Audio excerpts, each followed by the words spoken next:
എനിക്ക് ചെറുപ്പം മുതലേ ശ്വാസമുട്ടലുണ്ടായിരുന്നു. ഒരു 500 മീറ്റർ ഞാൻ നടക്കുമ്പോൾ തന്നെ തൊണ്ടയിൽ നിന്നും വിസിലൂതുന്ന പോലത്തെ സൗണ്ട് വരുമായിരുന്നു.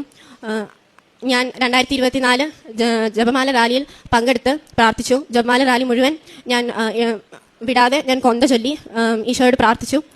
അതിൻ്റെ ഫലമായി അതിൽ പിന്നെ ഇന്നേ വരെ എനിക്ക് അതുപോലത്തെ സൗണ്ടോ ബുദ്ധിമുട്ടോ ഒന്നും ഉണ്ടായിട്ടില്ല. അമ്മ മാതാവിനോട് ഈശോയോട് 1000 നന്ദി കരയറ്റുന്നു. പിന്നെ ഞാൻ +2 പരീക്ഷയ്ക്ക് പോകുമ്പോൾ അമ്മ എനിക്ക് നെറ്റിയിൽ കൃപാസനത്തിലെ തൈലം തേച്ച് വെച്ച് പ്രാർത്ഥിച്ച് എന്നെ വിടുമായിരുന്നു. അതിൻ്റെ ഫലമായി എനിക്ക് +2 നല്ല മാർക്ക് തന്ന് അമ്മ മാതാവ് എന്നെ സഹായിച്ചു. 99.3% ഉണ്ടായിരുന്നു എനിക്ക് +2 പരീക്ഷയ്ക്ക്.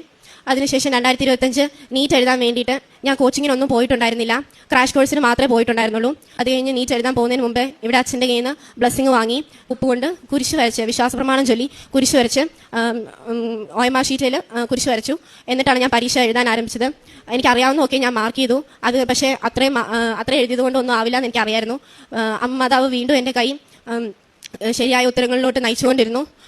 അതിനുശേഷം റിസൾട്ട് വന്നപ്പോൾ എനിക്ക് 26,474 റാങ്ക് ഉണ്ടായിരുന്നു ഓൾ ഇന്ത്യ ലെവലിൽ. പക്ഷേ 25,000 റാങ്കിൻ്റെ അകത്തുള്ളവർക്ക് വരെ സീറ്റ് നമുക്ക് പറയാൻ പറ്റത്തുള്ളൂ എന്ന് മറ്റുള്ളവർ പറഞ്ഞു. സീറ്റ് കിട്ടുമോ ഇല്ലയോ എന്നൊന്നും എനിക്ക് അറിയത്തില്ലായിരുന്നു. അതുകൊണ്ട് ഞാൻ കോച്ചിങ്ങിന് റിപ്പീറ്റ് ചെയ്യാമെന്നോർത്ത് കോച്ചിങ്ങിന് ചെന്ന് ചേർന്നു. ഇന്നലെ സ്ട്രേ വേക്കൻസി വന്നു. അതിലെനിക്ക് തമിഴ്നാട്ടിൽ ഗവൺമെൻറ് മെഡിക്കൽ കോളേജിൽ MBBS സീറ്റ് തന്ന് അമ്മ മാതാവിനെ സഹായിച്ചു.